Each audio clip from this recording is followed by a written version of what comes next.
नमस्कार दोस्तों, मैं नीतीश कुमार एसएससी वायरस में आपका स्वागत करता हूं। ये all mock tough question series का थाला फॉर अ रीजन एपिसोड है, मतलब कि ये पार्ट 7 है।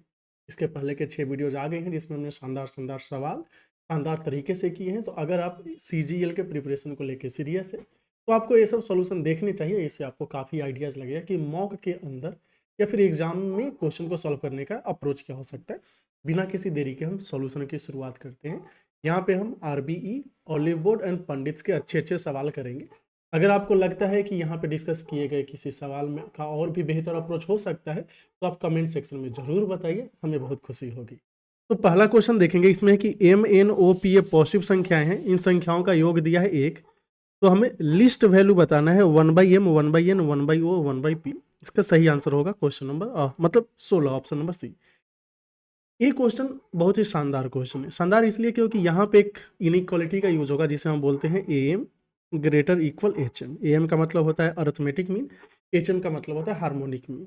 अभी 4 संख्याओं का एम निकालना है तो क्या करेंगे, एम जोड़ एन जोड़ ओ जोड़ पी बटा 4। हार्मोनिक मीन निकालने के लिए क्या करते हैं, अगर 4 संख्याओं का हार्मोनिक मीन निकालना है तो 4 ऊपर लिखेंगे और संख्याओं को उल्टा करके ऐड करना है। मतलब एम है ना तो 1/m लिखेंगे, एन है तो 1/n लिखेंगे, ओ है तो 1/o लिखेंगे और पी है तो 1/p लिखेंगे। अब m plus N plus O plus P का वैल्यू क्वेश्चन में कितना दिया है, 1 दिया है। तो आप क्रॉस मल्टीप्लाई करके लिख सकते हो कि 1/m जोड़ 1/n जोड़ 1/o जोड़ 1/p, ये ग्रेटर इक्वल चर्चों का कितना हो गया, 16। तो 16 मतलब सही आंसर क्या रहा है आपका, ऑप्शन नंबर सी। अच्छा, ये अप्लाई करने के लिए जरूरी होता है कि संख्याएं क्या हो, धनात्मक हो, पॉजिटिव नंबर्स हो, और यहाँ पे दिया हुआ है। ऐसा तो इनइक्वालिटी में मल्टीप्लाई करने के पहले भी बहुत सारी चीज़ें देखनी पड़ती है, लेकिन यहाँ पे ऐसे ही मल्टीप्लाई कर दीजिए। जब भी पॉजिटिव संख्या हो दोनों साइड तो आप क्रॉस मल्टीप्लाई कर सकते हैं। दूसरा क्वेश्चन है कि ये संख्या किससे डिविजिबल है। ये बहुत ही शानदार सवाल है। अगर आपने मेरा लाइव सॉल्यूशन देखा होगा उसमें भी हमने इसको किया है। आपको पता होना चाहिए कि ए बी सी करके हमने एक संख्या लिया है। तो देखिए ये 6 अंक का संख्या है, ए बी सी। इसको हम ऐसे लिख सकते हैं कि ए बी सी गुना, इसके लिए हमने लिखा 1000 और ए बी सी एक संख्या है प्लस ए बी सी दो संख्याएं थी। यहाँ से आप देखोगे तो ए बी सी कॉमन आ जाएगा और गुना 1001 होगा। अब ये जो 1001 है ना दोस्त, इसको हम लिख सकते हैं 7 गुना 11 गुना 13। तो जब भी ए बी सी करके संख्याएं आए तो ये होता है आपका डिविजिबल बाई, और ये आपको याद रखना है, डिविजिबल बाई 7, 11 एंड 30। ठीक है, 7, 11, 13 से डिविजिबल होगा। तो हमारे पास जो संख्या दिया हुआ है इसमें ए बी सी वाला जो पैटर्न है, देखिए 1 2 3 1 2 3 इधर आ गया, 1 2 3 1 2 3 आ गया। मतलब इसका जो 2 पार्ट है ना, हर एक पार्ट 1001 से डिविजिबल है, 7, 11 एंड 13 से डिविजिबल है। मतलब ओवरऑल भी डिविजिबल होगा, इसलिए सही answer option number D. Question number तीसरा। अच्छा, ये क्वेश्चन हमने गलत किया था, मतलब पता नहीं क्यों गलत किया था, क्योंकि हमने क्वेश्चन गलत पढ़ लिया था। इसमें है कि total number of employees in an office, 2 team है, एक marketing and sales. Total number of employees है 300। Average amount of money that an employee spend per day, means overall जो है 285 रुपये स्पेंड करते हैं। एम्प्लॉय सेल्स टीम वाला जो है 30% ज़्यादा स्पेंड करता है मार्केटिंग टीम से। And number of employees in sales team जो है 12.5% कम है मार्केटिंग से। तो हमारे पास एक है सेल्स और एक है आपका मार्केटिंग हो गया। तो सबसे पहले हम देख लेते हैं कि नंबर्स का सीन क्या है। नंबर देखेंगे तो सेल्स वाला 12.5% कम है। 12.5% का मतलब हो जाता है 1/8। तो अगर मार्केटिंग वाला 8 है तो सेल्स वाला कितना हो जाएगा, 7 हो जाएगा। 12.5% कम हो गया। और खर्चा ये लोग ज़्यादा कर रहे हैं, 30% ज़्यादा खर्चा कर रहे हैं। मतलब मार्केटिंग वाला अगर 10 करता है तो ये वाला कितना कर लेगा, 13। बस समझ गए। अब आपको क्या करना है, अगर आप चाहो तो x x भी लिख सकते हो, यहाँ पे 10x यहाँ पे 13x लिख सकते हो। क्वेश्चन में पूछा है मार्केटिंग जो है पर डे कितना स्पेंड करता है, यही ना। तो हमें क्या करना है ना, इसका एवरेज निकाल लेना है। एवरेज कैसे निकाल सकते हैं, 13 सत्ते 91, तो 91x और 2 से 80, 80x डिवाइडेड बाई 7 8 15। इसका वैल्यू क्वेश्चन में कितना दिया है, 285। तो 285 हो गया ना, 171 आ गया ना, 171। तो 171x। तो 99 71 से और 19 एक बार में, फिर 9, 19 पचे 95। तो बात समझ रहे, 3 तिहाई 9, 3 पचे 15 और फिर ये 3 5 15, तो एक्स का वैल्यू कितना आ रहा है 25, एक्स का वैल्यू 25 है। आपको बताना मार्केटिंग वाला कितना खर्चा है 10x है, तो आंसर है 250। हम क्या किए थे क्वेश्चन में सेल्स वाले का वैल्यू निकाल दिए थे, तो जिसके कारण हो गया था घोटाला। अगला क्वेश्चन है, ये बहुत ही सुंदर सा सवाल है। इस क्वेश्चन को सॉल्व करने का एक आसान सा तरीका होता है, लेकिन हम उस तरीके पे नहीं जाएंगे क्योंकि ज़्यादा टाइम बचेगा नहीं। हम आपको बेसिक बता देंगे। वैसे जो तरीका है उसको हम बोलते हैं method of difference. Method of difference से क्वेश्चन देख के धनाधन आंसर हम लोग कर देते हैं। तो जो पहला पार्ट है 2/9 है, जो दूसरा है आपका 2/45 है, और यहाँ पे आपका 2/95 हो जाएगा। आई गेस 95 नहीं 105 हो जाएगा, माफ़ कीजिएगा। बताइए कैसा बेवकूफ़ जैसा कर रहे हैं हम। ये हो जाएगा 2 यहाँ पे 9 आ जाएगा ना, और 21 तो 189 आ जाएगा, और ये आपका आ जाएगा 2/297। 97, हाँ ठीक है, कूल। अब हम क्या करेंगे 1/3 को कॉमन ले लेंगे। 1/3 कॉमन लिया तो ऊपर क्या बचेगा 2/3, और ये आपका बचेगा 2/15, यहाँ पे आ जाएगा 2/35, फिर आ जाएगा आपका 2/63, ये आपका आ जाएगा 2/3 से करेंगे तो 3 27 और 3 27 99। हमें क्या करना होता है, ये जो डिनोमिनेटर दिख रहा है ना, इसको 2 पार्ट में लिखना होता है, मतलब 2 मल्टीप्लिकेशन में लिखना है, और ये इंश्योर करने कि इसका डिफरेंस ऊपर है। तो आप देख लो यहाँ पे क्या है, 1 × 3 लिखेंगे, 3 - 1 2 है, ये 3 × 5 है, ये 5 × 7 आ जाएगा, ये 7 × 9 आ जाएगा, ये आपका 9 × 11 आ जाएगा। बात समझ गए। यहाँ आ जाएगा 1/3। अब क्या कर सकते हैं, 2/3 को आप लिख सकते हैं 1/1 - 1/3, इसको लिख सकते हैं 1/3 - 1/5, ये आएगा 1/5 - 1/7 plus dot dot dot, last वाला आएगा 1/9 - 1/11। बाकी सब देखिए 1/3 इससे कट जाएगा, 1/5 इससे, 1/7 ऐसे ऐसे ही 1/9 पहले वाले से कट जाएगा, और यहाँ पे बचेगा 1/3 1 - 1/11, तो यहाँ से आंसर आ जाएगा आपका 10/33। तो ये तो एक तरीका हो गया इसको सॉल्व करने का। तो दूसरा तरीका है ना मेथड 2, जो कि बहुत ही आसान है। हमने 1/3 बाहर लिख लिया था, बल्कि चलो ठीक है, इनफैक्ट आप ऐसा करो ना 2/3 ही कॉमन ले लो, तो 2/3 बाहर लिख लेंगे तो क्या बचेगा 1/3 plus 1/15 plus dot dot dot plus 1/99। यहाँ तक ठीक है। फिर आपको वही करना होता है, वही क्या करना होता है, मतलब कि आप ये देख लो 1 × 3 है ना, तो इसको भी 1 × 3 लिखेंगे, इसको 3 × 5 लिखेंगे, डॉट डॉट डॉट, लास्ट वाले को 9 × 11 लिखेंगे। हम ये देखते हैं इसके बीच का गैप कितना है, 2 यूनिट। सभी जगह क्या है 2 यूनिट का गैप है, और साथ में ये भी इंश्योर करना है कि कॉन्टिन्यूएशन होना चाहिए। यहाँ 1 × 3 लिखा है तो ये 3 × 5 ही होना चाहिए। अगर ऐसा सिनारियो बन रहा है तो आंसर क्या लिखेंगे 2/3 गुना 2/3 तो पहले से ही है, 1 कॉमन डिफरेंस, यहाँ कॉमन डिफरेंस 2 आ रहा था, और इसमें लिखना होगा फर्स्ट टर्म क्या होगा 1 - 1/1, और लास्ट टर्म क्या होगा 1/11। इसको सिंप्लीफाई कीजिएगा, आंसर यही आ जाएगा 10/33। ठीक है, तो आप जैसे सॉल्व करना चाहे कर सकते हैं।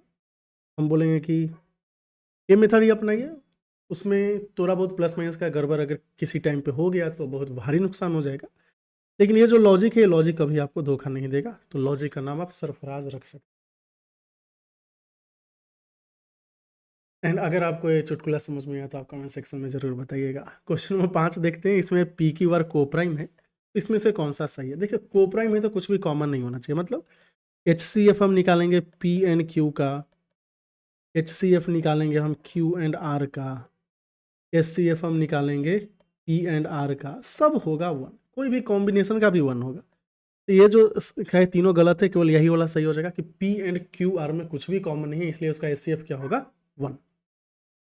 क्वेश्चन नंबर 6 देखेंगे। अर्पित नाम का एक इंसान है जिसने 25,000 इन्वेस्ट किया, 2 स्कीम है A एंड B। ए में उन्होंने 16,000 इन्वेस्ट किया 5% की दर से, अब इनको चाहिए 20% after whole year. Find interest at which he should invest in scheme B। अब देखिए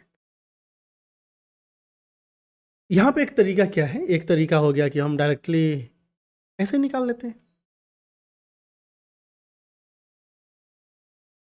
ठीक है, एवरेज का भी यूज कर सकते हैं, तो चलो हम ना एवरेज का यूज करके आपको बताते हैं कैसे होगा। एक स्कीम ए हो गया, एक स्कीम बी हो गया। स्कीम ए में जो है वो 5% है, स्कीम बी में पता नहीं, तो X% हमने मान लिया। अभी देखिए स्कीम ए में 16,000 इन्वेस्ट किया इन्होंने, अमाउंट कितना है यहाँ पे 16,000 इन्वेस्ट किया है, लेकिन स्कीम बी में कितना है 9,000 होगा, क्योंकि 225,000 लाना है, 3 से 3 चला जाएगा, तो 16 और 9 के अनुपात में है। हमें पता है कि जो एवरेज होना चाहिए इसका कितना होना चाहिए 20%। अगर एवरेज 20% होना चाहिए तो यहाँ से एवरेज निकाल लीजिए। एवरेज कितना हो जाएगा 16×5 = 80 प्लस 9x बटा 16×9 = 25। इसका वैल्यू कितना होना चाहिए 20। तो 25 दूना 50, 500 में से 80 गया, x का वैल्यू कितना हो जाएगा 500 में से 80 गया 420/9। तो 140/3%। ऐसे भी हो सकता है। दूसरा तरीका आप वैल्यू निकाल के भी कर सकते हैं। मतलब 25,000 का 20% हम निकालेंगे कितना आ रहा है, फिर 16,000 का 5% निकालेंगे कितना आ रहा है, बाकी का जो इंटरेस्ट है वो 20 से आएगा, वहाँ से भी निकाल सकते हैं, आपकी मर्जी। क्वेश्चन नंबर 7, अभी ऑलीवुड चल रहा है। एक पर्सन ए है जिन्होंने 734204 इन्वेस्ट किया है, उन्हें उधार लिया है 30% की दर से। पहले साल के अंत में वो इतना चुका देते हैं। अब जो है वो पूरा का पूरा ड्यू क्लियर करना चाहते हैं सेकेंड ईयर के अंत में, एंड इंक्लूडिंग इंटरेस्ट। चलो ठीक है, उन्हें कितना पे करना पड़ेगा, इसका हमने स्पेशल वीडियो बनाया हुआ है, डेडिकेटेड वीडियो।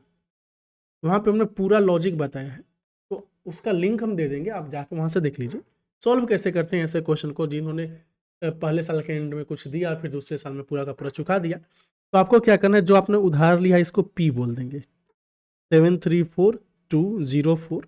जितना अमाउंट लौटाया है उसको X बोल देंगे। ये कितना लौटाया है 40615, ठीक है 15 है ना। एंड जो रेट है आपका वो कितना होता है 30%। जो पेएबल अमाउंट होता है ना टू पे, ये होता है P-X जोड़ P + P-X का R%, ठीक है। P + P-X को 2P-X भी लिख सकते हैं, लेकिन P + P-X हमने इसलिए लिखा ताकि कैलकुलेशन आसान हो जाए। यहाँ से देखो P-X का वैल्यू कितना आएगा, 0 0 आ गया, 12 में से 6 गया 6, 3 में से 1 गया 2, और 73 में से 5 गया 68। बात समझ गए। अब P + P-X करेंगे तो कितना आ जाएगा, यहाँ पे जोड़ेंगे तो कितना आ रहा है, ये 4 आ जाएगा, फिर 0 आ जाएगा, 6 2 8 आ जाएगा, फिर 2 4 6 आ जाएगा, 8 और 3 11 आ जाएगा, 7 6 13 1 14 आ जाएगा। बात समझ गए। बस कर लेते हैं, 682600 प्लस इसका हमें 30% चाहिए। 30% का मतलब कितना होता है 3/10वां हिस्सा। तो 1416804 का 3/10वां हिस्सा इधर आ जाएगा, तो 4×3 12। तो आप देख रहे हो ना 1.2 करके आ रहा है ना, 1.2 एक ही जगह है आंसर ऑप्शन में, तो यही सही होगा और कुछ करने की ज़रूरत है भी नहीं। 34 हाँ ठीक है, और कुछ करने की ज़रूरत नहीं है। उम्मीद करते हैं चीज़ें आप समझ पाए होंगे। आगे चलिए क्वेश्चन नंबर 8, यहाँ से RBE स्टार्ट हो गया। RBE का मौका पूरा अच्छा था। तो ये बोलते हैं कि एक पेड़ है, इनकी उम्र वो उम्र डिसाइड करने के लिए जो इनका ट्रंक है, बॉडी है, उसमें नंबर ऑफ रिंग्स काउंट करते हैं, और जो इनकी कीमत है इनके एज के प्रोपोर्शनल होती है। मतलब दोनों एक दूसरे का प्रोपोर्शनल है। अगर ट्री में 36 रिंग है तो इनकी उम्र 48 साल होगी और 60,000 कीमत होगी। 30 रिंग है तो एज कितना होगा, कीमत कितनी होगी। तो देख लीजिए, हमें पता हो गया कि रिंग का जो रेशियो है ना, वही आपका एज का रेशियो होगा और वही आपका प्राइस का रेशियो होगा। बात समझ गए। तो पहले 36 रिंग है, अब हो गया है 30 रिंग। पहले उम्र 48 साल था, अभी उम्र हो गया है A2, पता नहीं। पहले जो कीमत था 60,000 था, अभी पता नहीं, तो P2 हो जाएगा। तो 12×3 36, अब बरचौ 48, 3 दहा के 30, तो A2 का वैल्यू कितना हो जाएगा 40 साल। अब 40 साल वाला एक ही ऑप्शन है, तो बाकी हम कैलकुलेट नहीं करेंगे। ठीक है, आगे चलिए। अगला क्वेश्चन है कि एक कैन है और उसमें पानी एंड मिल्क है। पानी एंड मिल्क सही है ना, हाँ हाँ, वाटर एंड मिल्क है, 30% मिल्क है। अ पार्ट ऑफ इस mixture is replaced by another mixture. इसके एक पार्ट को हमने दूसरे मिक्सचर से रिप्लेस कर दिया है जिसमें 25 लीटर मिल्क था। अब परसेंटेज ऑफ मिल्क जो है ओवरऑल 26% आया, तो हमें बताना कितना परसेंट रिप्लेस किया गया था। एक बात बताइए, रिप्लेसमेंट कैसे करेंगे। मतलब यहाँ पे कुछ होगा, इसमें से हमने x यूनिट निकाला और x यूनिट ही ऐड कर दिया। बात समझ रहे। लेकिन हम आपको ये बोल रहे हैं कि जब आपने x यूनिट निकाला तो यहाँ पे रिमेनिंग बचेगा ना, बोले कि हाँ रिमेनिंग बचेगा। तो ये है आपका रिमेनिंग और ये है आपका रिप्लेस्ड। बात समझ रहे। तो रिमेनिंग में जो क्वांटिटी है, मतलब परसेंटेज, वो 30% ही रहेगा। जिससे आप रिप्लेस कर रहे हो वो कितना है 25%। मिल के कितना बढ़ रहा है, मिल के बढ़ रहा है 26%। तो अगर हम एलिगेशन लगाएंगे तो यहाँ पे आ जाएगा 4, यहाँ पे आ जाएगा 1, 1:4 आया। मतलब 1 रिमेनिंग है और 4 अमाउंट हमने रिप्लेस किया है। तो जो रिप्लेस्ड होगा वो कितना होगा, हमें ये बताना ना टोटल का कितना रिप्लेस किया है। तो टोटल कितना हो जाएगा, यहाँ से टोटल हो गया 5 यूनिट। आपने 4 रिप्लेस किया है तो 4/5वां हिस्सा आपने रिप्लेस किया था। सही आंसर ऑप्शन नंबर 2 नहीं, ऑप्शन 2 नहीं, ऑप्शन नंबर 3। क्वेश्चन नंबर 10 अगर देखेंगे तो एक राइट एंगल ट्रायंगल है क्यू, क्यू पे 90 डिग्री है। चलो ठीक है, पी क्यू आर है, क्यू पे 90 डिग्री है। पी क्यू का वैल्यू इन्होंने एक्स माइनस वाई दिया है, क्यू आर का वैल्यू एक्स है और पी आर का वैल्यू है एक्स प्लस वाई। तो सबसे पहले अच्छा हमें चाहिए क्या, एस एक पॉइंट है क्यू आर पे हमें एक पॉइंट एस लेना है such that Q S and P Q बराबर होगा, Q S and P Q बराबर होगा। तो Q S and P Q बराबर होने का मतलब क्या हो गया, क्यू एस का वैल्यू एक्स माइनस वाई हो जाएगा, तो एस आर का वैल्यू क्या होना चाहिए, वाई होना चाहिए, तभी तो दोनों मिलकर एक्स होगा। बोले कि चलो ठीक। अभी हमें बताना है कि Q S and S R क्या होगा, मतलब आपको X minus Y by Y का रेशियो बताना। कोई बात नहीं, अगर ये राइट ट्रायंगल है ना दोस्त, तो हम ये तो बोल नहीं सकते हैं कि एक्स माइनस वाई के स्क्वायर में जब हम एक्स के स्क्वायर को ऐड करेंगे तो अपने पास बचेगा एक्स प्लस वाई का स्क्वायर। इसको सिंप्लीफाई करेंगे तो यहाँ से एक्स स्क्वायर बचेगा और माइनस 2xy बचेगा। वहाँ से क्या बचेगा आपका 2xy, क्योंकि वाई स्क्वायर और एक एक्स स्क्वायर चला जाएगा। एक्स बाई वाई का अगर हम रेशियो देखें तो 4/1 आ रहा है, बस समझ गए। तो एक्स माइनस वाई कितना आ जाएगा, 3/1। तो जो रेशियो है ना 3:1 आ रहा है, जो कि होगा ऑप्शन नंबर डी। एक सवाल है आपका कि एग्जामिनेशन में 2 पेपर है X and Y, maximum marks दोनों में क्या है 20, लेकिन जो वैल्यू है ना, जो वेटेज है ना, दोनों का सेम नहीं है। एक्स का वेटेज 3 है और वाई का वेटेज 2 है। रिया ने 16 स्कोर किया है 20 में, पेपर एक्स में। ओवरऑल इनको 75% मिले हैं, तो हमें बताना होगा कि वाई में उन्होंने कितना स्कोर किया। क्वेश्चन में अगर वेटेज अलग अलग नहीं दिया, मतलब वेटेज 3:2 नहीं दिया होता, तब हम आसानी से कर लेते।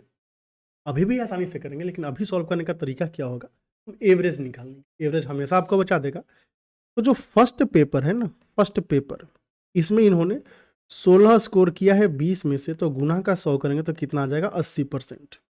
समझ गए। तो ये जो फर्स्ट पेपर एक्स है, सेकंड पेपर वाई है। एक्स में इन्होंने स्कोर किया है 80% और वाई में पता नहीं, तो पता नहीं तो कुछ भी मान लेते हैं हम। जैसे मान लीजिए आप ए मान लेते हैं, चलेगा। इनका जो वेटेज है ना, वेटेज क्या दिया है, वेटेज दिया है एक्स एंड वाई का 3:2, बात समझ गए। और ओवरऑल जो एवरेज आपको निकालना है ना, एवरेज कितना है 75%। यहाँ से एवरेज कैसे निकलेगा बताइए, 8 तरीके 24, 240 जोड़ 2a डिवाइडेड बाई 3 2 5, इसका वैल्यू है 75%, तो हमने 75 लिख लिया। यहाँ से 2a का वैल्यू कितना आ गया, 75 पचा है 25, 7 5 35, 2 37 में से 240 माइनस करना है ना, तो ये कितना हो जाएगा 135 ना। तो ए का वैल्यू कितना आ गया 135/2, तो मतलब 67.5%। अच्छा 135/2 ही लिख लेते हैं ना, 135/2%, इतना हो गया। हमें चाहिए मार्क्स चाहिए यहाँ पे, तो मार्क्स कितना आएगा इनका 20 का 135/2%, तो 135/2 गुना का 100 करना पड़ेगा आपको, तो 20 25 100 आ जाएगा। यहाँ से पता चल गया 13.5 नंबर इनको मिले हैं, तो सही आंसर आएगा ऑप्शन नंबर बी। समझ गए, कोई बड़ी बात नहीं, आगे चलेंगे। इसमें है कि 2 ट्रेन है ए एंड बी, उन्होंने स्टार्ट किया है एक दूसरे की तरफ चलना। एक प्लेस पी से जा रहे हैं क्यू की तरफ, एक क्यू से जा रहे हैं पी की तरफ। एक दूसरे को क्रॉस करने के बाद एक को 9 घंटे लगते हैं, दूसरे को 16 घंटे क्यू एंड पी पहुंचने में। ए का स्पीड अगर 56 है तो बी का स्पीड क्या होगा, तो आप ए देखिए, ए है आपका पी, ए है क्यू। पी से कौन जा रहा है, ए क्यू की तरफ, एंड बी जा रहा है आपका पी की तरफ। बीच में कोई जगह है जहां पे इन लोगों का मीटिंग पॉइंट हुआ है, ठीक। अब इसके बाद ए इधर चला जाएगा एंड बी क्या है इधर चला जाएगा। ए को कितना टाइम लगा है, क्वेश्चन में बोल रहा है ए को लगे हैं 9 घंटे एंड बी को कितना लगा है 16 घंटे। समझ गए। तो यहाँ पे एक मस्त ट्रिक है, वो क्या बोलता है कि v1/v2, v1/v2 जो होता है वो √T2/T1 होता है। ये आप ध्यान में रखिएगा ऐसे क्वेश्चन को सॉल्व करने के लिए। T2 क्या है, जैसे B को इधर आने में टाइम लगा है T2 और इनका स्पीड क्या था v2, ए को मीटिंग पॉइंट से उधर जाने में इनका टाइम लगा है t1, इनका स्पीड क्या था v1। मतलब जो स्पीड का रेशियो होता है टाइम के रेशियो का उल्टा नहीं, टाइम के रेशियो का स्क्वायर रूट, टाइम के उल्टा रेशियो का स्क्वायर रूट होता है। ठीक है, तो v1 बटा v2, इनका स्पीड है 56 एंड v2 हमें निकालना है। टाइम हम उल्टा लिख लेंगे, तो a का 56 है तो b वाला टाइम लिखेंगे 16 आएगा और यहाँ पे 9 आएगा। तो देख रहे हैं 4 14 56 और 14 42, तो v2 का जो वैल्यू आ गया कितना गया 42 किलोमीटर पर आवर। तो सही आंसर क्या रहा है ऑप्शन नंबर डी। आगे चलेंगे, क्वेश्चन नंबर 13 की बात करेंगे। पी क्यू आर दिया हुआ है और हमें ये वैल्यू निकालना, बहुत ही सामान्य सा क्वेश्चन है। इसको लिखेंगे 1/2, तो आ जाएगा आपका 2p स्क्वायर जोड़ 2q स्क्वायर जोड़ 2r square minus 2pq minus 2qr minus 2rp। समझ गए, 1/2 इधर होगा। इसको जब आप सिंप्लीफाई करोगे ना दोस्तों, आएगा p माइनस क्यू का स्क्वायर जोड़ q माइनस r का स्क्वायर जोड़ r माइनस p का स्क्वायर। बात समझ गए, तो p माइनस क्यू कितना है 1, तो 1 का स्क्वायर 1 ही होता है, फिर q माइनस r 1, फिर 2 दूना 4, कितना आंसर आ गया 3। इस क्वेश्चन को सॉल्व करने में कितना टाइम लगना चाहिए था 5 सेकंड। समझ गए, आगे चलिए। क्वेश्चन नंबर 14 में दिया हुआ है कि length of 3 side of a triangle दिया हुआ है 3 4 5, इनके ऑल्टीट्यूड का रेशियो क्या होगा। तो देखिए, अगर साइड का रेशियो दिया हमें ऑल्टीट्यूड का रेशियो बताना है। सबसे पहले आपको ये समझना है कि एरिया जो है ना, एरिया तो सेम ही होगा, number 1/2 AH1 equal to 1/2 BH2 equal to 1/2 CH3। बस समझ गए, 1/2 1/2 1/2 चला जाएगा।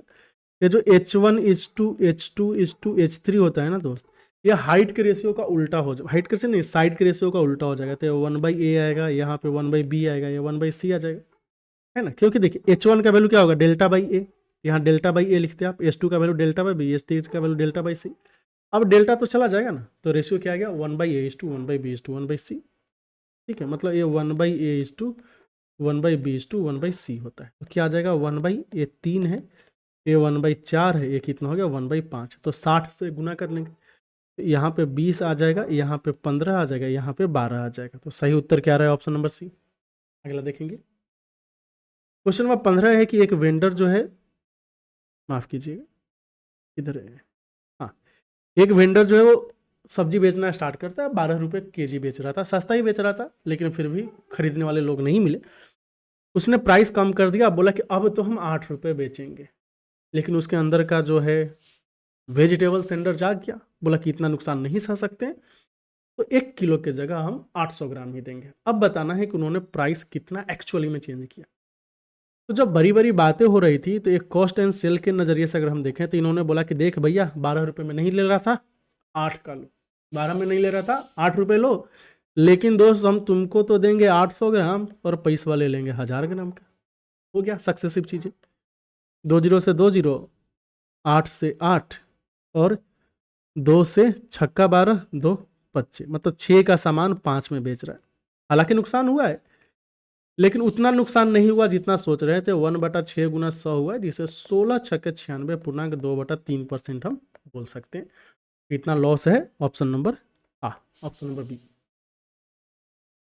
क्वेश्चन नंबर 16 देखेंगे, तो एक पीकॉक है, वो बैठा हुआ है पिलर के ऊपर, जिसकी ऊंचाई 9 मीटर है। 27 मीटर दूर क्या है, एक पिलर के बेस से 27 मीटर दूर एक सांप है, वह आ रहा है बेस ऑफ पिलर पे। उसको देखते हुए स्नेक सिंग द स्नेक, सांप को देख के पीकॉक जो है उसके ऊपर झपटा।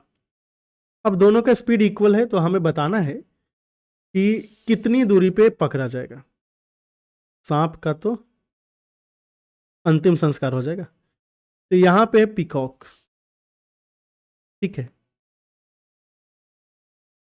और ये है आपका स्नेक। चूंकि दोनों का स्पीड सेम है, तो अगर इस पॉइंट पे पकड़ा गया, तो देखिए पीकॉक ऐसे जाएगा इसको पकड़ने के लिए, बोले कि बिल्कुल जाएगा, और स्नेक ऐसे आएगा। मतलब ये जो डिस्टेंस है ना और ये डिस्टेंस दोनों क्या होना चाहिए, बराबर होना चाहिए। क्वेश्चन में दिया है कि 9 मीटर है, हम मान लेते हैं कि अच्छा क्वेश्चन में ये भी दिया है कि स्नेक जो है ना वो 27 मीटर दूर था, ये 27 मीटर हो गया। समझ गए, तो अगर यह x यूनिट डिस्टेंस ट्रेवल किया, स्नेक x यूनिट ट्रेवल किया, तो पीकॉक को भी x यूनिट ही ट्रेवल करना पड़ेगा। अब यहाँ से चूंकि 90 डिग्री है, ये वाला पार्ट कितना बच जाएगा, बोलेंगे कि 27 माइनस एक्स। तो एक राइट ट्रायंगल आपको दिख रहा है, 9 फिर 27 माइनस एक्स एंड एक्स का, तो क्या होगा, अगर एक्स का वैल्यू हम 15 पुट करें तो काम हो जाएगा। बोलोगे कि कैसे, 15 पुट करोगे तो 27 माइनस 15 कितना हो जाएगा, 12, और एक्स का वैल्यू कितना हो गया, 15। हमें पता है, हमें क्या, बच्चे बच्चे को पता है कि 9, 12 एंड 15 क्या होता है, पाइथागोरस ट्रिपलेट। एक्स का वैल्यू 15 पुट किया, मतलब कहाँ से, at vast distance from the hole is the snake caught. अच्छा, होल किधर है ये देखना पड़ेगा ना। एक सांप खंबे से 28 सांप खंभे के आधार पर उसके छेद पर आ रहा था, सांप को देखकर, अच्छा ठीक है, हाँ। तो जो होल है ना, ये आपका क्या है, यहाँ पे है, मतलब पोल के बेस पे है, तो यहाँ से 12 मीटर दूर पे पकड़ा गया। ऑप्शन नंबर ए हो गया। ठीक है, आगे चलेंगे। अच्छा, ये जो क्वेश्चन है इसमें तो नंबरिंग नहीं दिया है, यहाँ पे ए होगा, यहाँ पे बी होगा, यहाँ पे सी होगा, यहाँ पे पी होगा। ए आपका आर है, ए आपका एस है, ए आपका क्यू है। समझ गए। अभी देख लेते हैं क्यू एस पैरेलल बी ए है क्यू एस जो बी ए के पैरेलल है, और दूसरा बोला है कि पी क्यू का वैल्यू 10 है, यहाँ से जो यहाँ है ये कितना है आपका 10 सेंटीमीटर, और क्यू आर किसके पैरेलल है दोस्त, ए सी के पैरेलल है। हमें क्या बताना है, P B into P C. देखिए पीबी इंटू पीसी ना, आपको घबराना नहीं है, आपको पीबी का वैल्यू अलग है, पीसी का वैल्यू अलग नहीं चाहिए, हमें पीबी इंटू पीसी चाहिए। मतलब दो लेंथ का प्रोडक्ट है, इसमें हमें ये सोचना है कि कहीं सिमिलैरिटी यूज हो सकता है, पॉसिबिलिटी है कि सिमिलैरिटी यूज हो रहा हो। अगर सिमिलैरिटी यूज नहीं हो रहा हो तो हो सकता है उसको क्या बोलते हैं, बेसिक प्रोपोर्शनैलिटी थ्योरम यूज हो रहा है, थेल्स थ्योरम यूज हो रहा है, ये सब हो सकता है। इसके लिए हमें लाइंस पैरेलल चाहिए, पैरेलल कहीं है, बिल्कुल है। एक ट्रायंगल देखिए, हम ट्रायंगल बोल रहे हैं इन triangle P Q S. P Q S triangle अगर आप देखोगे इसमें, तो क्यू एस जो है ना वो बी आर के पैरेलल है, Q S parallel B R. जैसे ही ये पैरेलल हुआ, अब हम बोल सकते हैं तब तो भैया पी बी बटा पी क्यू का वैल्यू है ना क्या होगा, क्योंकि बीपीटी यूज कर सकते हैं, तो पी बी बटा पी क्यू का वैल्यू हो जाएगा पी आर बटा पी एस। बोले कि चलो ये भी सही है। एक और ट्रायंगल आपको दिखेगा in triangle P C S. चलिए ट्रायंगल दिखा लेते हैं। पहले हमने ट्रायंगल दिखाया आपको P Q S, a triangle. इसमें देखिए ए जो है दोनों पैरेलल था, तो पी बी बटा पी क्यू का वैल्यू होगा पी आर बटा पी एस। बात समझ गए। ये जो ट्रायंगल दिख रहा है ना पी सी एस में सी एस किसके पैरेलल है, ये क्यू आर के पैरेलल है, तो हम बोल सकते हैं तब पी क्यू बटा पी सी का जो वैल्यू है वो पी आर बटा पी एस होगा। बोले कि बिल्कुल सही। इसमें कौन दो पैरेलल है आपका, Q R is parallel to C S, तब पी क्यू बटा पी सी का जो वैल्यू होगा ना दोस्त, ये होगा आपका पी आर बटा पी एस। ये दोनों में देखिए P R and P S के बराबर एक आया है रेशियो, इन दोनों का यूज करके बोल सकते हो पी वी बटा पी क्यू का जो वैल्यू है दोस्त, ये आ जाएगा आपका पी क्यू बटा पी सी। हमें चाहिए P B into P C, ये होगा पी क्यू स्क्वायर, तो 10 का स्क्वायर कितना हो जाएगा 100 सेंटीमीटर। तो इस क्वेश्चन का जो सही आंसर होगा option number D. Question number 18 में दिया है कि 4 डिस्टिंक्ट नंबर है पी क्यू आर एस और ए प्रोपोर्शन में है। क्यू का वैल्यू पी से 45 ज़्यादा है, एस का वैल्यू आर से 75 ज़्यादा है, पी एन आर का प्रोडक्ट दिया हुआ है, तो पी क्यू आर एस का सम चाहिए। कोई बात नहीं, प्रोपोर्शन है तो पी बटा क्यू का जो वैल्यू है वो आर बटा एस के बराबर होना चाहिए। जैसा कि क्वेश्चन में दिया है कि क्यू पी से 45 ज़्यादा है, तो पी इधर है तो ये होगा P plus 45 equal to R इधर है तो ये हो जाएगा आर प्लस 75। हालांकि हमें P plus Q plus R plus S चाहिए ना, P plus Q plus R plus S. इसको हम लिख सकते हैं 2p प्लस 2r, माफ कीजिएगा 2p प्लस 2r प्लस 75 और 45 हो जाएगा 120। ठीक, चलो अभी इसको हम कैसे सिंप्लीफाई करेंगे। दोनों साइड आप क्या कर सकते हैं, कॉम्पोनेंडो एंड डिविडेंडो का अगर आप यूज करोगे तो पता चलेगा कि p बटा 45 का वैल्यू आ जाएगा r बटा 75। ये कैसे हमने किया, चलो दिखा देते हैं। टेंशन नहीं लेना है कि हम ऐसे तुक्केबाजी में आपको कुछ करके बता देंगे, नहीं भाई। आप इस रेशियो को उल्टा करो, तो रेशियो को उल्टा करोगे तो p प्लस 45 बाई पी आएगा, इक्वल टू आ जाएगा आपका r प्लस 75 बाई आर। अब दोनों साइड आप 1 माइनस करो, तो जैसे ही 1 माइनस करोगे तो क्या आएगा p प्लस 45 माइनस पी बचेगा, यहाँ पे p आ जाएगा, यहाँ पे r प्लस 75 माइनस आर बचेगा, नीचे r आ जाएगा। यही हमने किया था। तो 15×45, अब 15×5 = 75। P/R का जो रेशियो है ये 3 क्या है 5 है। समझ गए। तो P को हम बोल सकते हैं 3K एंड R को बोल सकते हैं 5K। K इसलिए ताकि गड़बड़ ना हो। यहाँ से 15K² है जिसका वैल्यू क्वेश्चन में दिया है 8640। K का वैल्यू कितना K² कर लो 15×5 = 75 और 11, तो 11 आ गया ना, तो 11 मतलब 104, 15×7 = 75 से ठीक है। फिर 9, 15×6 = 90। तो K का वैल्यू कितना आ गया 24। जैसे ही K का वैल्यू 24 आ गया, हमें पता चल गया कि P का वैल्यू कितना है। P का वैल्यू कितना है दोस्त? अरे मारो गोली, P का वैल्यू सीधे 2P का वैल्यू कितना आ जाएगा 6K एंड 2R का वैल्यू कितना है 10K प्लस 120। ये आ गया 16K प्लस 120। 16×4 = 64, 16×2 = 32, 6 38 प्लस 120, तो 301, 400, 504 आ रहा है। तो सही आंसर आएगा आपका ऑप्शन नंबर ए। क्वेश्चन सुंदर था, सॉल्यूशन भी सुंदर लग रहा है। आगे चलिए क्वेश्चन नंबर 19 की बात करेंगे। बोलता है कि amount equal to annual instalment जो एक डेट को डिस्चार्ज करेगा। अच्छा, ये डेट दिया हुआ है, ध्यान देना है, 5 साल में 3% की दर से। तो बहुत ही आसान है। जो ड्यू डेट निकालते हैं कैसे निकालते हैं, हम मानते हैं लेट इंस्टॉलमेंट इक्वल टू कितना है 100। तो 5 इंस्टॉलमेंट की बात कर रहा है, तो 5 × 100 हो जाएगा प्लस 1 + 2 + 3 + 4। 5 इंस्टॉलमेंट है तो 4 तक जाएंगे। और यहाँ पे हम क्या लिखते हैं मतलब इंटरेस्ट कितना होगा। तो यहाँ से इंटरेस्ट कितना होगा, 100 का 3% है तो 3/100, तो 3 रुपये इंटरेस्ट होगा। तो यहाँ पे हम 3 से गुना कर देंगे, तो 530। ये जो 530 है इसी का वैल्यू क्वेश्चन में दिया है 51, 41, 0 गया 53 से कितनी बार में जाएगा, 53 से 9 बार में तो चला जाएगा। तो 9 × 27 और 9 × 5 = 45 और 2 = 47, मतलब 477। 477 है इसका मतलब, 77 है तो 23 एंड 14 37, 371 हो गया। तो 7 बार में। तो एक का वैल्यू कितना है 97, 100 का वैल्यू हो जाएगा 9700। तो 9700 का मतलब option number C. Question number 20 देखिए, इसमें बोला है कि रिया ने एक डिस्टेंस ट्रेवल किया 480 किलोमीटर, इनकी स्पीड थी 60 किलोमीटर प्रति घंटे। टोटल इनको टाइम कितना लगा होगा, 8 घंटे टाइम लगे होंगे। चलो आगे चलते हैं। पहले हाफ में इन्होंने C covers first half of distance, मतलब 480 का आधा डिस्टेंस फर्स्ट लैप में कवर की हैं, जो इन्होंने जिसमें 4 घंटे लिया है। यहाँ पे है फर्स्ट लैप, यहाँ पे है सेकंड लैप, इधर आएगा थर्ड लैप। ठीक है, क्योंकि थर्ड लैप की बात भी कर रहे हैं। तो फर्स्ट लैप में इन्होंने आधा डिस्टेंस कितना है 240 किलोमीटर 4 घंटे में ट्रेवल किया है। तो इनका स्पीड कितना हो गया 60 किलोमीटर/आवर।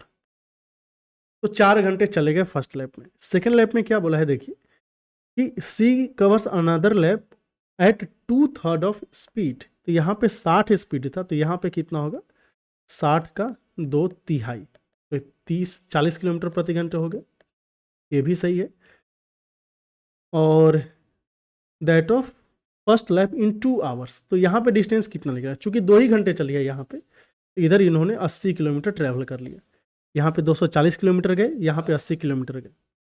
फिर बताना है कि रिमेनिंग डिस्टेंस में स्पीड क्या था। तो टोटल जो डिस्टेंस यहाँ पे हो गया वो कितना हो गया, 240 और 80 मिलके 320 किलोमीटर हो गए। अभी इनको 160 किलोमीटर और जाना है। तो थर्ड लैप का जो डिस्टेंस है 160 किलोमीटर है।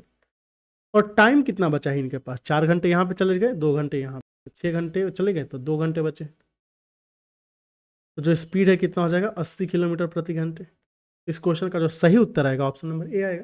तो इसको सॉल्व करने में हमें नहीं लगता है कि ज़्यादा समय आपको लगेगा। क्वेश्चन नंबर 21 की बात करते हैं। हम बात ही करना है क्योंकि पता नहीं क्या दिया है। तो ये है 2x/x + 2 + 1/2 कॉमन ले लेंगे तो x + 2 आ जाएगा, माइनस ये 12 - x है, यहाँ पे हम 2x कॉमन ले लेंगे तो x + 2 आ जाएगा। इसी का वैल्यू उन्होंने a + b/x दे दिया है। कोई नहीं, इसको हम सिंप्लीफाई कर लेते हैं। एलसीएम आएगा 2x × x + 2, तो यहाँ पे 2x and 2x 4x² plus और 2 हो गया ना, तो यहाँ पे x - 12 + x। चलो अभी हम इसी को सिंप्लीफाई करते हैं, बाद में a + b/x पे चले जाएंगे। तो ये 4x² में से 2 कॉमन आ जाएगा, तो क्या बचेगा 2x² + x और ये माइनस का क्या आ गया 6। नीचे आपका क्या है 2x into x plus 2। X का वैल्यू -2 पुट करने पे 0 आ रहा है क्या? 4 दूना, हाँ 0 आ रहा है। तो ऊपर जब आप फैक्टराइज करोगे ना दोस्त, तो 2 तो आएगा ही, साथ में x प्लस 2 आ जाएगा। तो दूसरा क्या होना पड़ेगा 2x माइनस 3 होना पड़ेगा। हमने न्यूमरेटर को फैक्टराइज कर दिया है, ये 2x है, x प्लस 2 है, x प्लस 2 ऊपर नीचे कैंसिल हो जाएगा, 2 से 2 चला जाएगा। तो आप देख पा रहे हो ये वैल्यू 2 माइनस 3/x आ रहा है। इसी का वैल्यू क्वेश्चन में a प्लस b/x दिया हुआ है। तो a का वैल्यू 2 है, b का वैल्यू कितना है -3। आपको चाहिए a b का वैल्यू आएगा -6, जो कि है ऑप्शन नंबर सी। अगला देखेंगे, अगला क्वेश्चन है यहाँ पे, और इसमें दिया ओ सर्कल का सेंटर है, तो ए ओ हो गया। 3 टेंजेंट है Q P R equal to 30 degree. तो यहाँ पे P है, ए क्यू हो गया, ए आर हो गया, और हमें कौन सा एंगल निकालना है क्यू ओ आर, ए वाला एंगल निकालना है ना। अच्छा, एंगल कितना दिया है 30 डिग्री, तो ए वाला पार्ट कितना हो जाएगा 75 डिग्री। कैसे हुआ चलिए देखते हैं। बहुत ही सुंदर सा सवाल है, हाँ बहुत ही सुंदर सा सवाल है। आपको हम एक चीज़ दिखा रहे हैं, वो क्या है, इसी पे बेस्ड है। सबसे पहले आपको ये समझना है कि अगर हमने बाहर से टेंजेंट ड्रॉ किया, टेंजेंट नहीं पेयर ऑफ टेंजेंट ड्रॉ किया, 2 टेंजेंट ड्रॉ कर रहे हैं, तो जब सेंटर से आप ये जो टेंजेंट जहाँ पे इंटरसेक्ट कर रहा है ना, इस पॉइंट को ज्वाइन करोगे ना दोस्त, हाँ ये पॉइंट को ज्वाइन करोगे, ये दोनों एंगल क्या होगा बराबर होगा। मतलब ए एंगल क्या है, ए है एंगल बाइसेक्टर। बात समझ गए, एंगल बाइसेक्टर होगा। तो अगर ये एंगल बाइसेक्टर है तो आप ये मानिए क्या क्यू पॉइंट से आप 2 टेंजेंट ड्रॉ कर रहे हो, एक टेंजेंट इधर है एक टेंजेंट इधर है, बोले कि बिल्कुल है। क्या आप आर पॉइंट से 2 टेंजेंट ड्रॉ कर रहे हो, एक टेंजेंट इधर है एक टेंजेंट इधर है, बोले कि है। इसका मतलब ये जो क्यू ओ है ना, यहाँ पे देखिए इधर गया, हाँ ये जो क्यू ओ है और ये जो ओ आर है, ये बेसिकली रेस्पेक्टिव एक्सटर्नल एंगल का क्या है, एंगल बाइसेक्टर से। बात समझ गए, ये भी एंगल बाइसेक्टर हो गया, एंगल बाइसेक्टर, एंड ये भी क्या हो गया, एंगल बाइसेक्टर। एंड आपको ये पता होगा ही, नहीं पता है फिर भी पता कर लीजिए, क्योंकि तो इंपॉर्टेंट चीज़ है। अगर हमने एक्सटर्नल एंगल ऐसे ड्रॉ किया, और एक्सटर्नल एंगल बाइसेक्टर जहाँ पे इंटरसेक्ट करता है ना, एक्सटर्नल एंगल बाइसेक्टर एक यहाँ पे एक यहाँ पे, तो ये जो एंगल होता है ना दोस्त, ये एंगल होता है 90 डिग्री -a/2। यहाँ पे जो एंगल है वो क्या है ए। इसलिए हमें क्यू ओ आर जो चाहिए, angle Q O R A कितना हो जाएगा 90 डिग्री -30/2। 30/2 का मतलब 15, तो इसलिए क्या आ गया 75 डिग्री। सही आंसर आ गया ऑप्शन नंबर। समझ गया कितना आसान था। चलिए अगला क्वेश्चन है, पी क्यू आर एस एक रेक्टेंगल है जिसमें साइड से P Q and Q R, और ये 24 एंड 16 है, X Y Z mid point है P Q S P and S R का। एरिया ऑफ क्वाड्रिलेटरल फॉर्म बताना है जो क्यू एक्स वाई जेड को मिला के बन रहा है। तो सबसे पहले एक रेक्टेंगल बनाना पड़ेगा। रेक्टेंगल है पी क्यू आर एस। अभी पी क्यू का, अच्छा ये वैल्यू है 24, इधर वैल्यू कितना दिया है 16। पी क्यू का मिड पॉइंट क्या दिया है एक्स, यहाँ पे आ गया है एक्स, और एस पी का मिड पॉइंट है वाई, एस आर का मिड पॉइंट क्या है जेड। हमें कौन सा क्वाड्रिलेटरल बनाना है, क्यू एक्स वाई जेड। तो एक्स एंड वाई को ऐसे ज्वाइन कर लेंगे, एंड वाई एंड जेड को ज्वाइन कर लेंगे, फिर क्यू एंड जेड को ज्वाइन कर लेंगे। ठीक है, तो ये जो क्वाड्रिलेटरल बना है ना, हमें इसी का एरिया चाहिए। बहुत ही आसान है, कोई बड़ी बात नहीं। कैसे, अब देखिए हमने इन दोनों को ऐसे ज्वाइन कर देते हैं। ठीक है, कोई दिक्कत, आप ये समझिए ये दोनों मिड पॉइंट है, हमने ज्वाइन किया, तो हम इस ट्रायंगल का एरिया निकाल लेंगे, फिर इस ट्रायंगल का एरिया निकाल लेंगे, अपना काम हो जाएगा। इस ट्रायंगल का एरिया कितना होगा, चूंकि पूरा का पूरा 24 है, तो यह पार्ट हो जाएगा 12, आ गया 1/2 इंटू 12। हाइट कितना है 16, कितना हो जाएगा 16 छक्के 96, तो 96 सेंटीमीटर स्क्वायर हो गया। अभी ए पार्ट का जो एरिया है ना, ए पार्ट का एरिया, इसको कैसे निकालें, अच्छा क्या हो गया, हाँ इस पार्ट का जो एरिया निकालना है ना, एक ऐसा आएगा 1/2 इंटू, यहाँ पे बेस हो गया, बेस कितना है 16। हाइट क्या हो गया, ये जो पार्ट है ये हाइट है, ये ऊपर वाला के बराबर होगा, तो 24 का आधा कितना है 12, ये भी कितना हो गया 96 सेंटीमीटर स्क्वायर। तो जो टोटल एरिया है, टोटल एरिया ये कितना होगा 96 का डबल, मतलब 192 सेंटीमीटर स्क्वायर। 192 सेंटीमीटर स्क्वायर क्या है, ऑप्शन नंबर बी।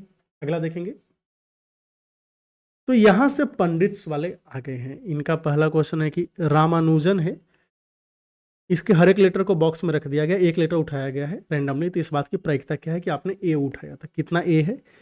1 2 3, 3 ए है। टोटल संख्याएं कितनी है? 1 2 3 4 और एक 5, मतलब 2 चौका 8 और 1 9, तो 3/9 है ना, तो 1/3 हो गया। इधर हो गया रामानुज, ठीक है ना। 1 2 3 4 5 6 7 8 9, हाँ ठीक है। क्वेश्चन नंबर 25 अगर देखेंगे, इसमें है कि बी ने 15 केजी एप्पल लिया है 180 रुपए की दर से। होलसेलर ने उसे ठग दिया पहली बार, मतलब होलसेलर भी ठग रहा है, 900 ग्राम ही दिया है 1 किलो की जगह पे, और बी ने इन सब एप्पल को 120 रुपए की दर से बेचे हैं। लेकिन अब ये घोटाला करता है कि 750 ग्राम ही देता है 1 किलो की जगह पे। तो परसेंटेज प्रॉफिट या लॉस बताना है। बहुत ही आसान है, देखिए कैसे करेंगे। ये कॉस्ट एंड सेल लेके चल रहे हैं। तो कॉस्ट एंड सेल जो है हम किसके पर्सपेक्टिव से देखेंगे? बी के पर्सपेक्टिव से।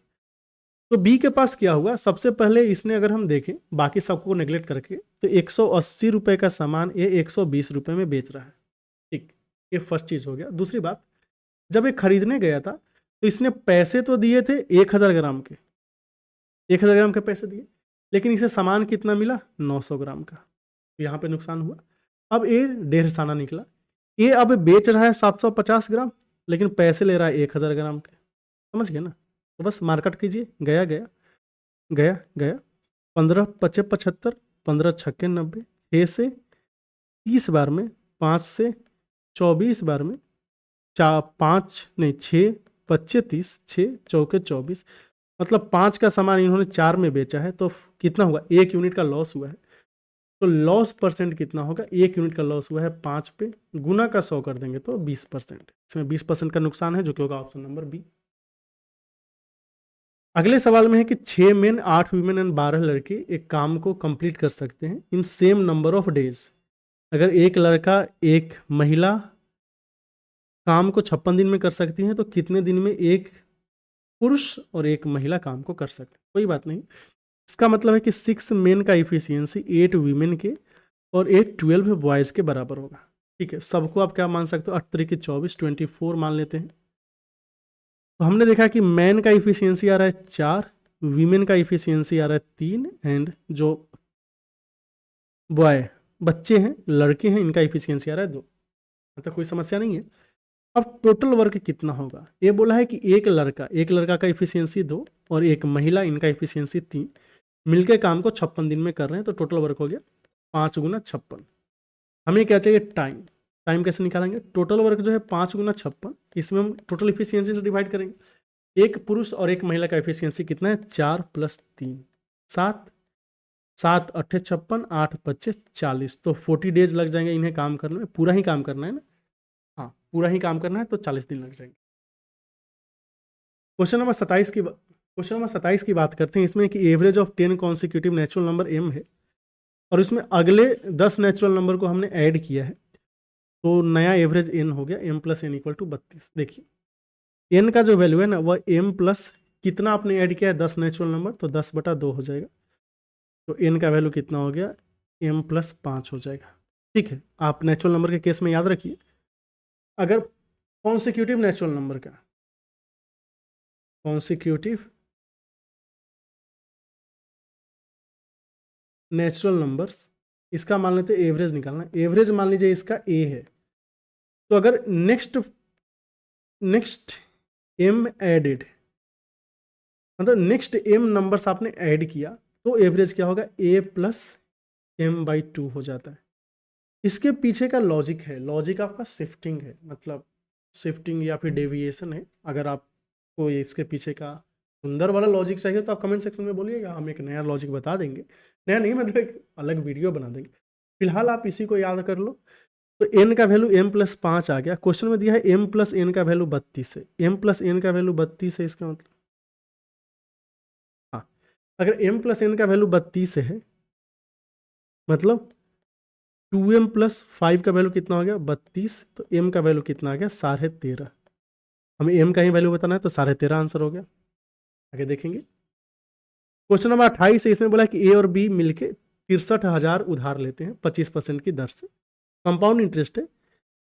इन such a way to settle the loan कि A paid as much amount after 7 years as P paid, अच्छा पी बेड नहीं, B after 8 years from the day of borrowing, what was the sum borrowed by A. तो A ने कितना लिया था। देखिए question में बोला है कि जो ए है ना 7 साल के बाद उतना ही पे करेगा जितना बी 8 साल के बाद पे करेगा। तो हम ए बोल सकते हैं कि रेट ऑफ इंटरेस्ट कितना है 25%। ए जो है 1 + 25/100 कितने साल के बाद, 7 साल के बाद, बराबर बी 1 + 25/100 कितने साल के बाद, 8 साल के बाद। तो देख रहे हैं पूरा कट जाएगा, तो ए का जो इक्वल टू आ जाएगा बी गुना 25 चौका 100, 5/4। तो ए बटा बी का रेशियो आ रहा है 5/4। इसी रेशियो में पैसे उधार लेंगे तो टोटल है 9। 9 का वैल्यू क्वेश्चन में दिया 63,000, एक का वैल्यू हो जाएगा 7,000। हमें बताना है ए ने कितने लिए थे, तो ए ने 5 यूनिट लिया है, 5 यूनिट का वैल्यू हो जाएगा 35,000। क्वेश्चन का जो सही उत्तर आएगा वो ऑप्शन नंबर बी आएगा। ये क्वेश्चन नंबर 29, इसमें एक ट्रायंगल एबीसी है, एबी और एसी का वैल्यू 14 दिया है, बीसी का वैल्यू 12 है, BD is drawn, D is a point on AC, AD equal to DC, BD का वैल्यू बताना है। तो फिर ए बी सी में A B equal to A C है, ए हो गया, बी हो गया, सी हो गया, ए बी इक्वल टू ए सी, दोनों का वैल्यू 14 एंड 14 है। फिर अब बी सी का वैल्यू 12 दिया है, बी डी को ड्रॉ किया गया है, बी से हमने एक लाइन ड्रॉ किया है बी डी। क्या खास है बी डी में, बोला है कि बी डी में कि यही खास है कि A D equal to D C. अगर A D equal to D C मतलब बी डी क्या हो गया, मीडियन, जिसे आप माध्यिका बोलते हैं। हमें बी डी का लेंथ चाहिए तो बहुत ही आसान है। देखिए मीडियन निकालने का जो फॉर्मूला होता है ना, ये आपको पता होना चाहिए, नहीं बहुत ही याद करना भी आसान है। ए हो गया, बी हो गया, सी हो गया। मान लेते हैं ए से हमने एक मीडियन ड्रॉ किया ए एम, हमें इसका वैल्यू बताना है, ए क्या है आपका मीडियन। देखो कैसे याद करेंगे, ए एम जो मीडियन है इसका वैल्यू होगा 1/2 रूट के अंदर। ये जो ए एम है ना, इसके आसपास वाले भुजाएं क्या है, बी एंड सी। तो बी स्क्वायर प्लस सी स्क्वायर को हम 2 से गुना कर देंगे, ऑपोजिट वाला क्या है ए स्क्वायर को माइनस कर देंगे, बस। यहाँ पे वैल्यू कितना आएगा 1/2 रूट के अंदर। ये जो बी डी है ना, ये जो बी डी है, इसको बनाने में जो 2 भुजाएं लगी है, एक 14 एंड 12, इसके स्क्वायर को हम 2 से गुना करेंगे, 14 स्क्वायर जोड़ 12 स्क्वायर, माइनस क्या करेंगे ऑपोजिट वाला। ऑपोजिट वाला क्या है 14, तो 14 के स्क्वायर को माइनस कर देंगे। यहाँ से आ गया 1/2, 144 का डबल कितना हो जाता है 288। 2 टाइम्स 14 स्क्वायर में से हमने 14 स्क्वायर को माइनस कर लिया, तो 196 आ जाएगा। तो 9 8 8 6 14, 9 8 17, 1 18, 2 1 3 1 4, 484 मतलब 22/2 आ रहा है। आंसर आ गया 11 सेंटीमीटर। ये क्वेश्चन भी आसान ही है, आगे चलेंगे। क्वेश्चन नंबर 30 है, इसमें बोला है कि 3 पार्टनर है ए बी सी, उन्होंने एक बिजनेस स्टार्ट किया है, 8:5:5:12 के रेशियो में इन्वेस्ट किया है। सी स्लीपिंग पार्टनर है, तो इसे क्या है कि अपने शेयर का आधा देना पड़ेगा ए एंड बी को, और ए एंड बी वो आपस में इक्वली डिवाइड करेंगे। अगर बिजनेस में 20 इकाई दहाई सैकड़ा हज़ार 10 लाख 2 लाख का फायदा हुआ है, तो बी को कितना मिलेगा, कोई बड़ी बात नहीं। हमने लिखा यहाँ पे ए, यहाँ पे बी, यहाँ पे सी। अगर ये जो है आपका सी स्लीपिंग पार्टनर नहीं होता तो प्रॉफिट में इसे 12 हिस्से मिलते, लेकिन चूंकि ये स्लीपिंग पार्टनर है तो ये 1/2 हिस्सा ही अपने पास रखेगा, तो इसके पास क्या बचेगा 6, बाकी का 6 इन दोनों में डिस्ट्रीब्यूट होगा। ये दोनों आपस में बराबर बराबर बांटेंगे, मतलब 3 इसके पास आएगा और 3 इसके पास आएगा। तो ए को मिलेंगे 11, बी को मिलेंगे 8 एंड सी को मिलेंगे 6। तो 11 8 19 6 25, 25 यूनिट के वैल्यू क्वेश्चन में कितनी दी है 2 पे 1 2 3 4 5, 1 यूनिट का वैल्यू कितना होगा 25 8 200 8,000। हमें क्या निकालना है 8 यूनिट का वैल्यू, तो कितना हो गया 64,000। 64,000 ऑप्शन में दिया है, बिल्कुल दिया है, तो ऑप्शन नंबर 1 या ऑप्शन नंबर ए। और कितना है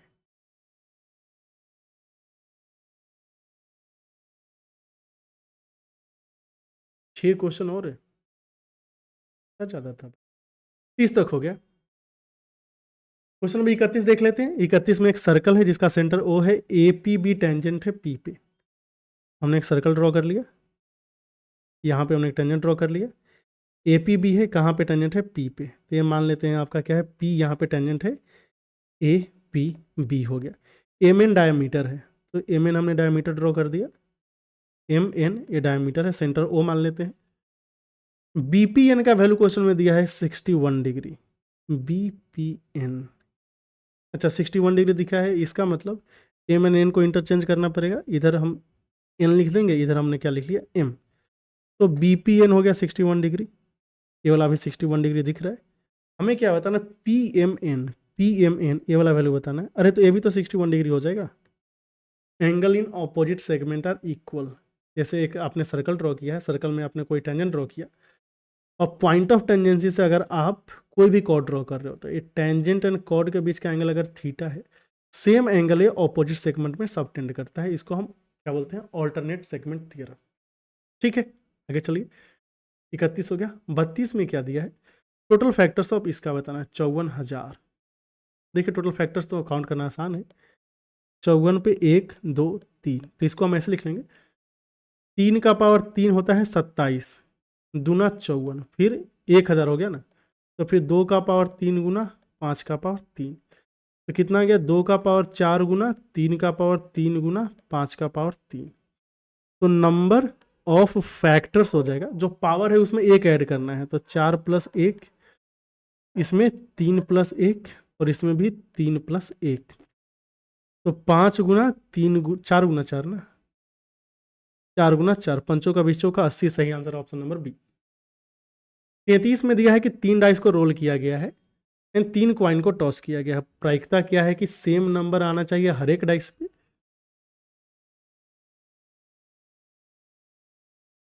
okay, and exactly 1 head on the coins. चलो ये भी ठीक है। तो आपके पास 3 डाइस है एंड यहाँ पे 3 क्वाइंस है, समझ गए।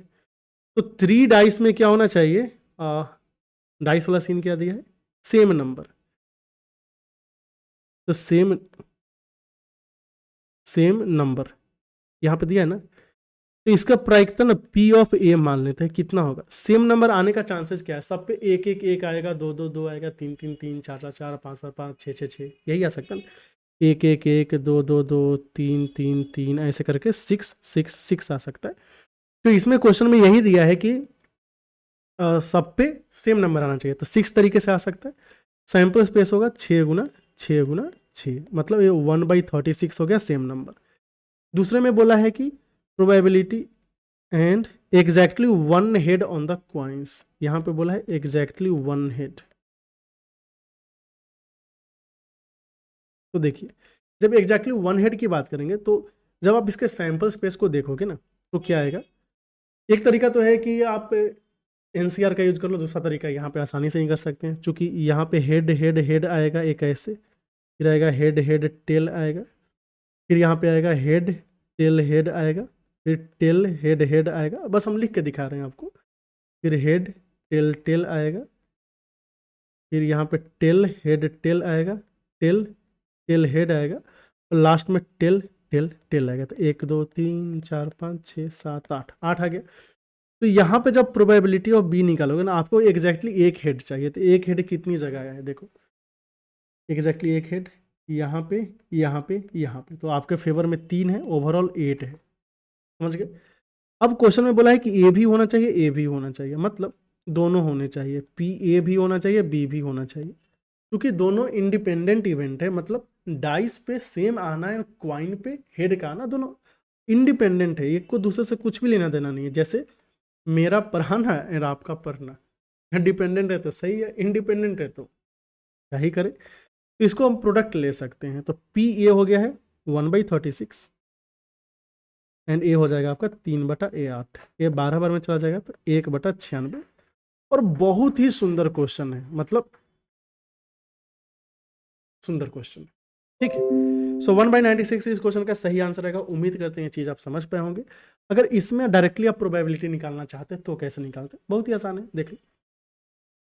प्रोबेबिलिटी ऑफ बी निकालने के लिए क्वेश्चन में क्या बोला है कि एग्जैक्टली एक हेड आना चाहिए, तो सबसे पहला सवाल होगा कि कहाँ हेड आएगा, क्योंकि 3 आउटकम है, 3 में से हम एक आउटकम सेलेक्ट करेंगे। यहाँ पे हेड आएगा, हेड आने का प्रोबेबिलिटी कितना है, 1/2। बाकी दोनों जगह क्या आएगा, टेल टेल आने का प्रोबेबिलिटी 1/2 1/2, मतलब कितना आ गया 3/8, यही 3/8 आया था। तो उम्मीद करते हैं ये चीज़ आप समझ पाए होंगे। ये प्रोबेबिलिटी का बहुत ही सुंदर सा सवाल है। क्वेश्चन नंबर 34 है कि साइन 18 का वैल्यू दिया है एंड साइन 54 क्या होगा। तो साइन 54 मतलब कि कॉस 36 होगा एंड कॉस 36 का वैल्यू होता है √5 + 1/4। सही आंसर ऑप्शन नंबर बी। लेकिन अगर आपको नहीं पता है तो क्या करेंगे, क्योंकि हमें पता है कि कॉस 36 जो है ना, देखिए क्या नहीं करना है, साइन 54 का मतलब साइन 3 थीटा वाला फॉर्मूला नहीं लगा देना है कि ये होगा 3 sine theta -4 sine cube theta. ऐसे करोगे ना तो पगला जाओगे। सीधे बोला साइन 54 का मतलब कॉस 36 होगा, तो कॉस 36 का मतलब 1 - 2 साइन स्क्वायर 18 डिग्री। तो 1 - 2, अभी स्क्वायर करना है तो 4 का स्क्वायर 16, √5 - 1 का स्क्वायर 5 + 1 - 2 √5, यही ना। 2 से 8 बार में 6 माइनस मतलब 1 - 3 - √5/4, यहाँ से आपको दिख जाएगा √5 + 1/4। ऐसे भी कर सकते थे, वैसे हमें ये वैल्यू याद है।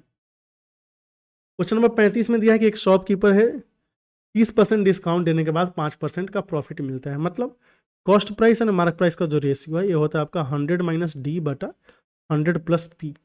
डिस्काउंट कितना दिया है 30%, फायदा कितना हुआ है 5%। तो 5 से करेंगे तो 14 बार में, 5 से करेंगे तो 21 बार में, 35 दूना 70 और 35 दिया 75 से, मतलब 200/300 हम ऐसे अजूम कर सकते हैं। अब बोला है कि अगर वह 20% डिस्काउंट के साथ ही बेचे, मतलब यहाँ पे सेलिंग प्राइस क्या हो जाएगा, 20% डिस्काउंट मतलब 1/5 डिस्काउंट है। अरे ऐसे देखो ना, 20% डिस्काउंट का मतलब हो गया कि यहाँ पे सीधे 60 रुपये का डिस्काउंट आ जाएगा। ये हो गया डिस्काउंट, तो सेलिंग प्राइस हो जाएगा आपका 240 रुपये। या फिर आप बोलो ना 20% का मतलब 1/5 डिस्काउंट है तो 4/5 में बेचा, ऐसे भी 240 होगा। ये हो गया आपका प्रॉफिट, प्रॉफिट हो गया है 40 रुपये। तो प्रॉफिट परसेंट कितना हो जाएगा, 40/200 × 100, तो 20% होगा, 20%। ऑप्शन नंबर ए हो गया। एक और सवाल है, अच्छा ये तो बच्चे बच्चे कर लेंगे। x का पावर 4 है, फिर है x² y² + y का पावर 4। इसका फैक्टर याद होना चाहिए, नहीं याद है मतलब नहीं याद है मतलब याद कर लो और क्या। तो y² × x² - xy + y² होता है। अब ये जो पार्ट दिया है क्वेश्चन में 168 दिया है, ये पार्ट दिया है 28, x² - xy + y² निकालना है। तो 28 छक्के 8 छक्के 48, 14 12 4 16। तो x² - xy + y² का जो वैल्यू है कितना आ गया है 6। हमें क्या चाहिए xy का वैल्यू, तो ये फर्स्ट हो गया, ये सेकंड हो गया। आप 1 - 2 परफॉर्म करो, 1 - 2 परफॉर्म करने से कितना आएगा 2xy। इसका वैल्यू कितना आएगा, 28 में से 6 गया 22। xy का वैल्यू कितना है 11। और क्वेश्चन है नहीं, ठीक है। तो इसी के साथ जो है आपका all mock tough question series का ये हाला फॉर अ रीजन एपिसोड समाप्त होता है। फिर मिलते हैं अगले एपिसोड में, तब तक के लिए बहुत बहुत धन्यवाद। अगर फ़ायदा पहुंच रहा है तो फिर चैनल को हेल्प कीजिए, सब्सक्राइब कीजिए, शेयर कीजिए। फिर मिलते हैं अगले वीडियो में।